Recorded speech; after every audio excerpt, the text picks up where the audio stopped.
bahwa Saranajaya adalah perusahaan properti besar di DKI Jakarta. Kami mempunyai aset kurang lebih hampir 7 triliun.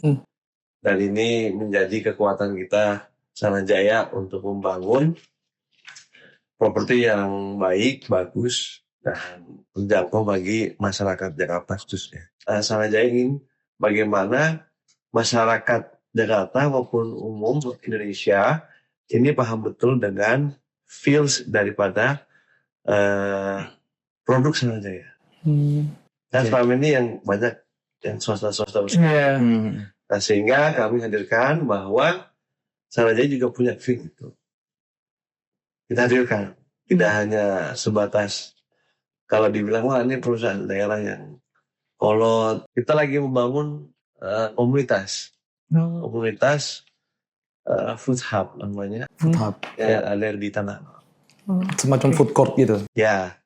Jadi bagi para mungkin eksekutif muda dan masyarakat Jakarta dan pada umumnya bahwa kita kan di aset kami yang jembatan penyeberangan multiguna itu yang KRL itu sudah ada nanti transit food hub.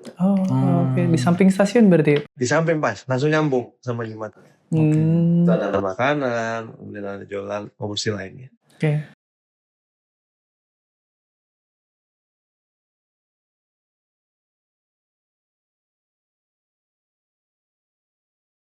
Mas, kita akan berbincang terkait progres atau proses Jakarta menuju kota global. Ini kan PR-nya banyak sekali, termasuk penyediaan lahan, terus ada pengembangan kawasan, perumahan rakyat, terus properti publik. Perumda Saranajaya dapat mandat strategis untuk mendorong Jakarta menjadi kota modern, inklusif, berkelanjutan melalui model bisnis yang adaptif. Gitu. Kita ada beberapa pertanyaan yang akan disampaikan kepada Mas Reo. Kita boleh mulai dulu dari Mas Fahri dulu mungkin. Mas Dirut, pertama-tama saya ingin menanyakan soal gimana sih ceritanya perusahaan yang awalnya sempat mengalami kerugian sebesar 98 miliar di tahun 2023 dan ternyata mengalami rebound 1 tahun selanjutnya mencatatkan laba bersih senilai 27 miliar.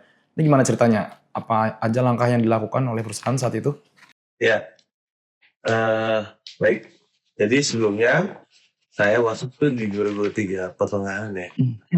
Dan memang sedikit mengalami kerugian 98 miliar di tahun itu di 2023. Nah yang kemudian ketika saya masuk saya coba mapping seluruh bisnis yang ada di Saranajaya.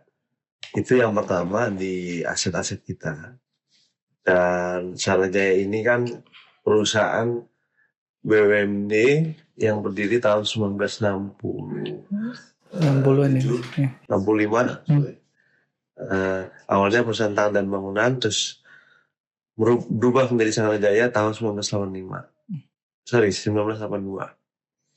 Dan kemudian kami coba telusuri seluruh bisnis-bisnis yang ada.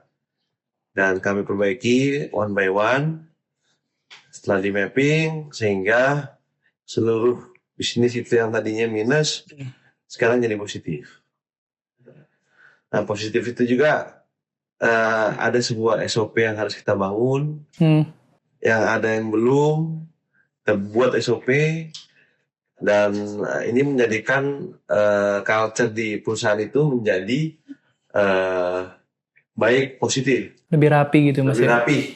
Lebih tertata karena ada SOP yang sudah confirm ya. Nah kemudian kita harus ada di dalam perusahaan Saranajaya itu namanya juga perusahaan developer karena di perda kita di tahun 82 nomor 2 itu adalah Saranajaya sebagai perusahaan properti atau developer di mana tugasnya ada land bank bisnisnya ya terus properti kemudian infrastruktur dan kawasan industri. Nah ini menjadikan kami coba memberikan strong point bahwa Saranajaya adalah perusahaan properti. Ya. Kemarin mungkin teman-teman nggak tahu. Iya. Saranajaya itu kayak saudara kita Pasar Jaya. Oh pasar, kira kok bukan pasar. Iya. Soalnya sama-sama Jaya ya Mas ya. Pam Jaya juga. Lambangnya agak sama juga. Iya. Ini kami kasih tahu kepada sahabat-sahabat Surabaya, suara.com bahwa Saranajaya adalah perusahaan properti besar di DKI Jakarta. Jakarta. Kami mempunyai aset kurang lebih hampir 7 triliun. Dan ini menjadi kekuatan kita Saranajaya untuk membangun properti yang baik, bagus, dan terjangkau bagi masyarakat Jakarta khususnya. Oke. Terkait tadi Pak kan selain memunculkan atau menciptakan SOP di perusahaan, nilai-nilai utama apa lagi sih Pak yang ditanamkan kepada jajaran di Perumda Saranajaya untuk kembali membangun kredibilitas dan kepercayaan publik itu? Ya, yang harus kita bangun memang ada nilai-nilai budaya di dalam Saranajaya, di mana nilai-nilai budaya itu tentunya itu slogan. Ya, kami memaknai bahwa pikiran saya waktu itu slogan ya slogan. Tapi bagaimana slogan itu bisa teraplikasikan kepada para manajemen di Saranajaya. Yang saya tegaskan bahwa dalam budaya dan culture yang harus kita bangun, bagaimana kita menjadi teamwork yang baik. Gitu. Jadi antara bawahan dan atasan itu menjadi satu. Antara penghargaan dan punishment itu juga menjadi satu. Jadi semua kita bahu-membahu untuk bagaimana bisa membangun Saranajaya. Yang tadinya kena terdampak beberapa case, dan ini harus kita perbaiki bersama, kan? Sehingga budaya-budaya yang sudah dibangun kita lebih bangunkan lagi. Jadi slogan yang ada hari ini bahwa kita harus mencari laba sebaik-baiknya, secepat-cepatnya, get money yang baik dan bagus dan cepat. Nah ini menjadi nilai-nilai kita di perusahaan. Dari proses SDM, kita mapping struktur, kita restruktur lagi, yang kemudian menjadi efisiensi, yang kemudian menjadi targeting daripada bisnis kita. Itu menjadi penting. Kita menurunkan efisiensi sebesar hampir 52%. Di yang ada di Saranajaya. Oke. Berarti kurang lebih bekerja bersama, beriringan gitu ya Pak? Ya. Slogan yang Bapak tanamkan kepada jajaran-jajaran di Saranajaya. Ya artinya semua divisi yang hari ini baik yang menghasilkan revenue maupun tidak menghasilkan revenue itu harus bahu-membahu untuk memberikan revenue yang baik, dibantu. Jadi kita sudah ada misalnya salah satu contoh, kita sudah mengeluarkan peraturan direksi mengenai marketing fee ya bagi para staf dan manajemen di Saranajaya. Jadi siapapun yang nggak hanya divisi marketing, tapi divisi-divisi lain yang ingin mau menambah kantongnya bisa berjualan juga, membantu jualan. Jadi itu mendorong karyawan lebih giat lagi gitu ya. Jadi kita ya udah kalau mau ini silakan. Bahkan yang sebelumnya belum ada outing kantor, kita sudah ada outing kantor. Dari bonding, meningkatkan solidaritas sama staf dan manajemen di Saranajaya. Ada gebrakan mungkin Pak semenjak 2023 itu? Gebrakan itu pasti ada. Saya pasti pas masuk gebrakan negatif. Maksudnya gimana tuh Pak? Pasti maksudnya kan enggak. Iya, tentunya ini kan sudah diterima oleh insan Saranajaya atau staf dan manajemen Saranajaya. Tapi kami kasih pengertian bahwa ini demi keutuhan dan keberlanjutan Saranajaya ke depan. Kenapa? Karena memang dalam konteks bahwa ketika kita ingin memperbaiki fondasinya, maka fondasinya harus dikuatkan. Emang ada mas kebijakan yang nggak disukai waktu itu? Pasti ada. Apa? Bisa di-spill itu? Ya ada lah. Ini rahasia perusahaan. Ya. Tapi kami kasih pengertian bahwa ada temuan-temuan yang harus kita bereskan. Ada juga SOP-SOP yang harus kita perbaiki. Ada juga peraturan-peraturan yang harus kita benahi. Nah, ini menjadi pro dan kontra. Tapi kami kasih pengertian karena kami perusahaan negara atau daerah yang tentunya dituntut untuk benar-benar GCG ya terhadap proses bisnis ke depan. Gitu. Dan akhirnya terbukti bisa laba di tahun 2024. Kita gas, kita laba, harus laba di tahun 2024. Dari 2023 ke 2024 itu banyak memang kalau bahasanya ini analogikanya di kita banyak ombaknya. Banyak ombaknya kita kalau lagi pesiar-pesiar ya. Bahasanya itu di Sanajaya di korporasi yang memang mempunyai culture yang budaya yang tidak mirip dengan swasta, kita jadikan mirip hampir swasta budayanya, sehingga ada tolak ukur teman-teman Sanajaya dan juga merubah budaya yang tadinya jelek jadi baik. Oke, Mas Dirut, tadi kan sudah sempat disinggung juga kalau Sanajaya ini juga salah satu pemilik aset 7 triliun gitu ya. Ini gimana pengelolaannya dan bagaimana perannya Sanajaya sebagai mitra strategis Pemprov, karena kita tahu kan sebagai BUMD kan melaksanakan berbagai penugasan dari Pemprov gitu. Gimana memandang Sanajaya sebagai mitra strategisnya? Ya, ketika saya masuk di Sanajaya tentunya saya melihat aset ini besar banget, bahwa satu hal yang harus kita tancapkan, aset ini harus kita amankan. Makanya saya langsung bawalah kita mencari konsultan ISO untuk membenarkan proses-proses bisnis di aset kami. Namanya ISO 55001 mengenai manajemen aset security. Dan itu satu-satunya di Indonesia BUMD pertama kali kita. Kalau di BUMN banyak, ada 10 lah BUMN yang sudah menggunakan ISO 55001 itu. Nah, ini menjadi penting karena di dalam proses aset yang besar, maka harus ada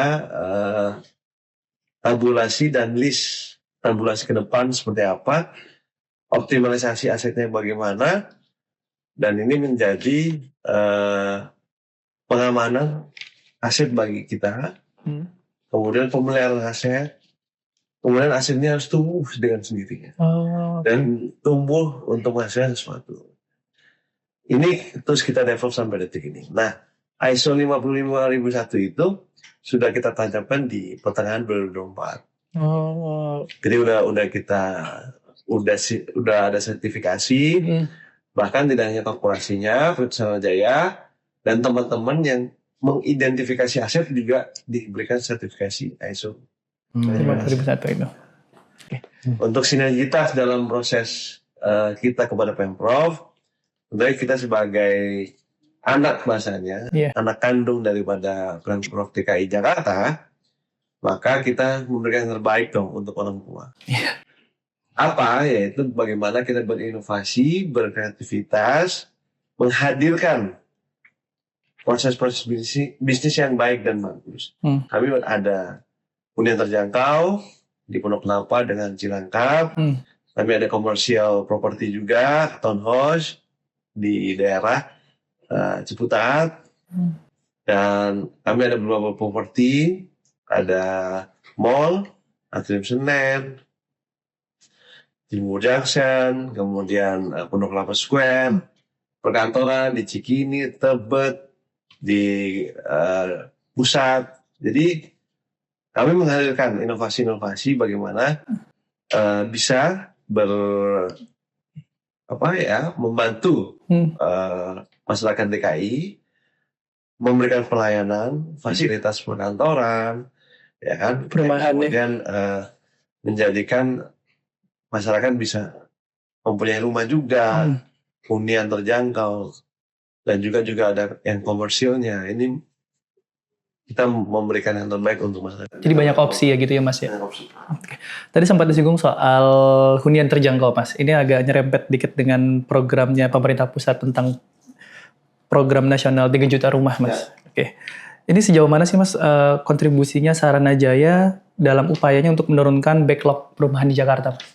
Ya, sebagai perusahaan properti di Jakarta, Saranajaya hadir bahkan sebelum ada Kementerian Iya, PKP ya Mas. PKP, itu sudah menyiapkan yang terjangkau terrace building ya, jadi kayak apartemen. Rusun. Dan rusun, Iya. beda. Jakarta punya rusun, disewa. Nah, kami apartemen. Apartemen namanya hunian terjangkau yang langsung dimiliki oleh masyarakat. Hak milik. Hunian terjangkau. Hak milik gitu. Hak milik. Jadi bukan sewa. Sewa. Dan itu dibantu oleh pemerintah DKI bagaimana proses memiliki hunian terjangkau tersebut. Dibantu subsidi dalam bunga banknya. 5% flat. Dalam 10 sampai 15 tahun. Itu ada di daerah Cilangkap dengan ready stock sekitar 700 sekian unit. Terus akan tambah lagi 480 unit tower 1 lagi proses on. Itu yang dulu dikenal DP0 juga itu? Dulu dikenal DP0. Oke. Tapi itu masih berlaku skema pembayaran DP0 itu? Masih berlaku, dan ini khusus memang lagi diatur lagi syarat-syarat dan ketentuannya sehingga bisa fleksibel dengan kondisi masyarakat di PKP. Lebih relevan ya Mas ya? Ya. Oke, aksesibel gitu berarti Mas ya, aksesnya ya. Oke. Mas, ini kan ada juga kita tahu proyek dari Saranajaya ya kan, Warna Fine Living dan Anora Fine Living. Ini boleh ceritain Mas, ini proyek seperti apa dan menyasarnya kemana dan gimana minat masyarakat? Pada tahun 2024 atau 2023 akhir ya, itu kami memang mencari bagaimana recurring kami ini baik. Ya kan, revenue recurring ini baik di Saranajaya, maka kita hadirkanlah konsep Warna Fine Living dan Anora Fine Living. Kenapa? Kami adalah satu-satunya perusahaan daerah maupun negara yang punya townhouse, yang berani main landed. Jadi coba cek kalau nggak salah, belum banyak atau tidak ada BUMN melakukan pekerjaan landed. Landed ini rumah tapak ya berarti? Ya. Nah, kami hadir di Ciputat dengan kurang lebih sekitar 67 unit. Ada sohonya juga, dan itu one stop service ya di dalamnya. Kawasan tidak besar dan tidak kecil, sehingga ini kita tawarkan kepada eksekutif muda. Ya. Untuk komersial memang middle up. Karena kita Saranajaya ingin bagaimana masyarakat Jakarta maupun umum Indonesia ini paham betul dengan feels daripada produk Saranajaya. Dan selama ini yang banyak yang swasta-swasta besar. Nah, sehingga kami hadirkan bahwa Saranajaya juga punya feel itu. Kita hadirkan, tidak hanya sebatas kalau dibilang wah ini perusahaan daerah yang kolot. Enggak, kami anak muda hari ini yang memimpin. Melepas stigma itu juga ya Mas ya. Dan teman-teman di sana juga masih muda-muda. Kami hadirkan desain-desainnya juga yang terbaik. Dan arsitek juga yang ternama. Lebih menarik untuk anak muda ya Kak. Yes. Target pasar berarti sekarang Saranajaya lebih ke anak muda gitu? Harapannya kita memang ngincer anak muda. Milenial maupun ngincer. Ini lanjut Mas terkait pelanjutan atau tindak lanjut dari programnya Pak Gubernur Pramono terkait Jakarta tumbuh ke atas Mas. Bagaimana Saranajaya mengambil peran dalam program ini atau tagline yang selalu disuarakan oleh Pak Pramono juga, termasuk tadi yang udah dibahas pembangunan apartemen tadi mungkin? Ya, Jakarta tumbuh ke atas ini dengan artian bahwa kita memang selama ini kan mungkin masyarakat pada umumnya itu bagaimana kita berinteraksi di dalam suatu urban atau kota ini bisa nyaman dan enak, ya kan? Nah, sehingga kita hadirkanlah fasilitas-fasilitas.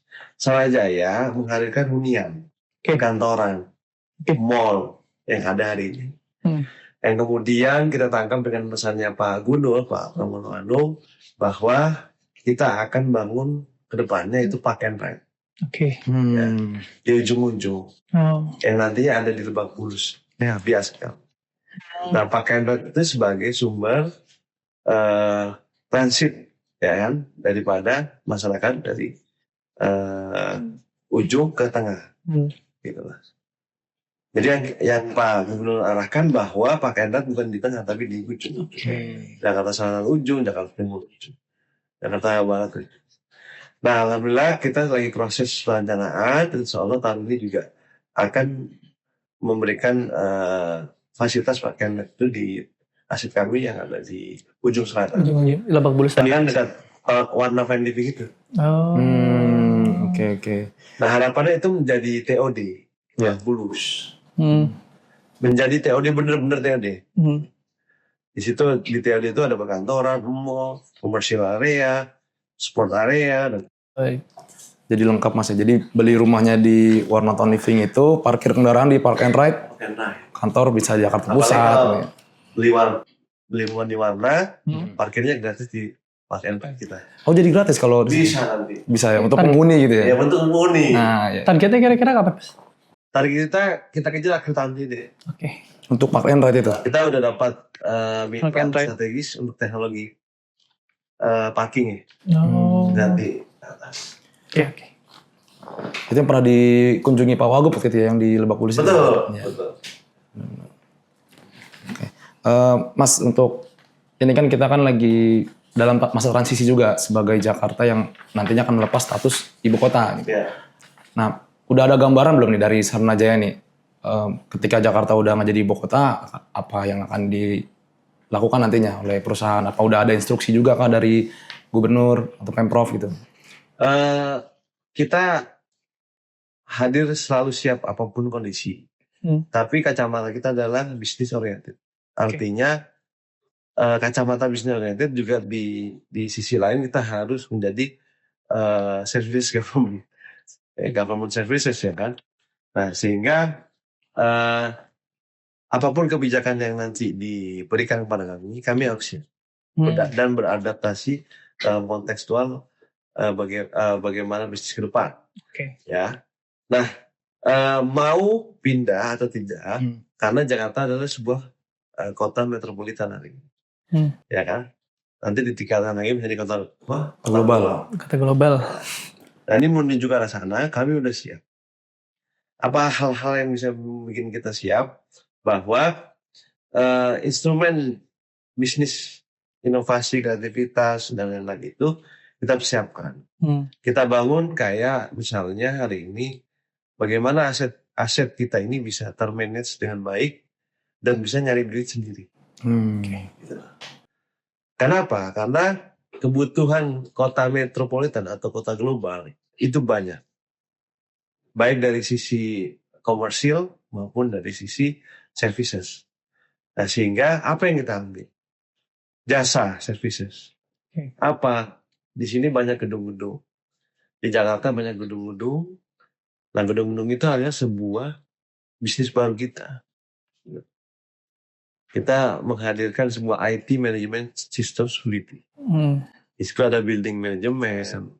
Di situ ada energy system. Dan ini lagi kita develop untuk bagaimana kita berkolaborasi dengan owner-owner building ini agar kita saling bermanfaat. Berkolaborasi ya Mas ya. Oke Mas, tadi kan ini balik lagi ke soal sempat menyinggung soal restrukturisasi perusahaan gitu nih. Ya. Apa Mas juga orang yang mendorong kinerja berbasis data dan sistem gitu? Dan gimana penerapannya kalau memang ternyata penerapan itu? Jadi terkait restrukturisasi yang bertujuan untuk efektivitas dan targeting, itu memang kita harus berdasarkan KPI daripada divisi maupun individu, ya. Dalam rangka memberikan yang terbaik untuk korporasi, tentunya data IT-nya kita benarkan. Kita bikin juga mendevelop juga aplikasi-aplikasi sendiri Oh, untuk mengukur kinerja divisi maupun karyawan atau staff. Oke. Sehingga kita mampu bisa memberikan bagaimana yang kurang, bagaimana yang tidak seharusnya dilakukan. Yang kemudian kita juga bikin mendevelop sistem manajemen aset tadi. Jadi revenue and cost itu penting bagi aset. Jadi aset cost-nya apa aja satu building ini, ya. Terus revenue-nya apa aja? Dari revenue-nya itu dari parkir, tenan, ya kan, dan lain-lain ya. Nah kalau cost-nya itu apa aja? PBB, energi, ya kan, utilitas lainnya. Nah ini harus kita bikin sistem sehingga kita bisa ngurangin cost-nya, menaikkan revenue. Mungkin Termasuk yang aplikasi Workit itu berarti yang temuan kami yang menjadi bahan untuk work order bagi karyawan dan manajemen. Oke. tahun ini mungkin bisa dikoreksi ya Mas. Saranajaya ini meraih penghargaan nasional di bidang SDM. Terus ada properti hingga tata kelola keuangan tuh Mas. Ya. Sejauh mana sih Mas penghargaan ini mempengaruhi tentang moral, motivasi, dan profesionalitas internal perusahaan ini? Ya, saya sering kali bilang di teman-teman Saranajaya bahwa ada 3 poin yang penting. Pertama, di dalam memberikan korporasi itu satu adalah finance, kedua adalah bisnis proses, ketiga adalah legal. Oke. Ya. Ketika ini kita benahi dari pertama keuangan, maka siapapun pasti akan bisa memberikan dampak bisnis proses yang baik. Oke. Nah, bisnis proses ini juga harus baik dari segi SOP-nya, SDM-nya, yang memang appointment di situ, ya kan. Serta kalau ini sudah oke, maka legalnya harus oke. Ngomong legal itu aturan. Nah, aturan itu banyak. Kita ngelihatnya karena ini perusahaan negara atau daerah, itu ada aturan-aturan undang-undang, PP, Perpres, sampai Perda, Perja, Kepgub, Pergub. Nah, ini menjadi bahan ini aja, bahan landasan fondasi kita. Nah, ketika 3 poin itu sudah terlandaskan, maka kayak SDM, ARD, terus lain-lainnya itu mengikuti dengan baik. Nah, disitulah mungkin kami dianggap kami mampu memberikan yang terbaik di sisi HRD tersebut, bidang HRD dan keuangan. Nah, ini menjadikan poin penting bagi Saranajaya dalam membangun kapabilitas HR-nya tadi itu. Dianggap mumpuni gitu ya Mas ya, dalam hal itu. Lanjut. Mas, kita tahu sekarang kan Pak Gubernur Pak Pramono ini kan mengusung Jakarta sebagai kota global berbudaya gitu. Ini implementasinya seperti apa nih untuk sektor-sektor bisnis dari Saranajaya? Apalagi kan Pak Pramono yang saya tahu kan mendorong banyaknya ornamen Betawi misalnya, dan bahkan juga ada sekarang di beberapa sudut kota juga ada ornamen Persija pun juga didorong sama beliau gitu. Nah, ini sejauh mana Saranajaya mengimplementasikannya? Ya, menjadi kota global dan berbudaya ini kan identik dengan budaya lokal ya. Tapi berbudaya itu artinya juga ngomong kontekstual secara non fisik, itu adalah etiknya kita kan gitu. Selain ada budaya lokal atau local wisdomnya, tapi juga etiknya kita. Di Saranajaya juga adaptasi dari culture itu juga sudah mengikuti. Ya, kayak ada event-event kita bikin event Abang None, ya kan? Ini di Saranajaya. Terus juga di dalam HUT DKI Rumah ya. Nah, kemudian bagaimana tentang produk-produk kita, produk-produk properti kita, bahwa kita harus juga mengikuti selain local wisdomnya juga bagaimana prospektus bisnis ke depan. Ethics berbudaya bisnis properti seperti apa? Nah, ini kita pelajari. Bagaimana gaya desain hari ini? bukan melulu local wisdom, tapi bagaimana Ethics. etik proses bisnis budayanya. Nah, di properti kita, hotel dan lain-lain, itu sudah ada terpampang. Kalau ornamen Betawinya sudah ada.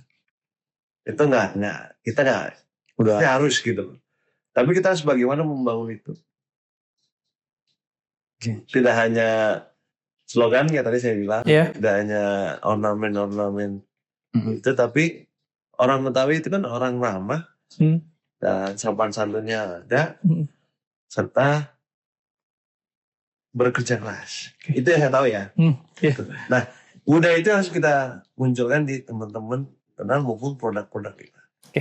Berarti sebenarnya udah ada, tinggal dilanjutin aja ya Mas ya? Ya sebenarnya kota global berbudaya, bahwa masyarakat kita berbudaya.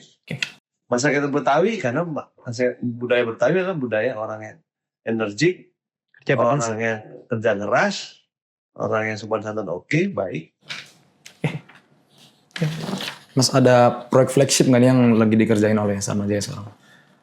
Ada beberapa. Boleh di-spill untuk ini ya? Proyeknya yang lagi dikerjakan atau direncanakan? Ada beberapa ya. Jadi ini penting nih teman-teman suara.com, bahwa kita lagi membangun komunitas. Komunitas food hub namanya. Food hub. Yang ada di Tanah Abang. Semacam food court gitu? Ya. Jadi bagi para mungkin eksekutif muda dan masyarakat Jakarta dan pada umumnya, bahwa kita kan di aset kami yang jembatan penyeberangan multiguna itu, yang KRL, itu sudah ada nanti transit food hub. Di samping stasiun berarti? Di samping pas, langsung nyambung sama jembatan. Itu ada makanan, kemudian ada jualan komersil lainnya. Nah itu tempat berkumpul bagi para mungkin komunitas-komunitas yang ingin transit sebentar. Untuk menunggu atau bagaimana istirahat dan lain-lain. Itu salah satu proyek list yang ada di kita. Kenapa food hub ini? Ya, karena kita meriset apa yang harus kita optimasi aset sana. Jangan menjadi lahan tidur, tapi juga harus bisa memberikan yang dampak yang terbaik. Kita pelajari bahwa di Tanah Abang banyak masyarakat yang siliweran di sana, aktivitas di stasiun. Nah kita sanggup bahkan dengan kegiatan-kegiatan mereka. Ya, mungkin kita ada 3 lantai nanti, jadi sehingga bisa memberikan dampak bagi komunitas-komunitas yang ada di Jakarta. Ini sudah berjalan tapi Mas? Lagi proses baru. Mas, ini kan saya mungkin nanya agak keluar sedikit, karena saya biasa di balai kota, dan ternyata saya begitu di balai kota dapat tahu kalau ternyata penugasan Saranajaya salah satunya adalah untuk SJUT. Betul. Nah, ini udah sejauh mana nih Mas pengerjaan? SJUT salah jaringan terpadu. Itu penugasannya 2 di BUMD. Saranajaya dan Jakpro. Kita di pusat sama di barat ya. Nah ini kami lagi proses menunggu perda yang baru. Untuk bagaimana ngomong sebuah proses bisnisnya yang pertama. Di kita sudah ada. Kita lagi menunggu tarif dasarnya. Dengan perda itu. Tarif untuk nanti dipakai para operator? Betul. Berapa kilometer targetnya Mas? Target kami nanti kami mapping sih ditugaskan sih 100 km. 100 km ya? Belum ada perubahan dari yang terakhir ya? Belum, karena kita nunggu kebijakan dari perda tersebut. Kita pertanyaan terakhir aja ya Mas ya. Kira-kira menurut Mas apa pelajaran yang terpenting yang bisa dipetik dari Saranajaya selama 2 tahun terakhir ini menjadi direktur utama, dan apa prospeknya kira-kira untuk 5 tahun atau tahun-tahun ke depan Mas?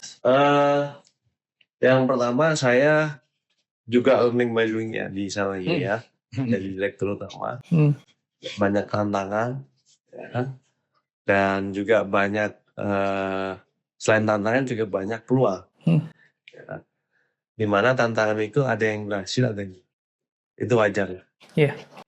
Bahkan saya utama pada teman-teman di Saranajaya, dan ini umumnya ya, bahwa kita challenging itu perlu, Nah, untuk mengasah pola pikir kita.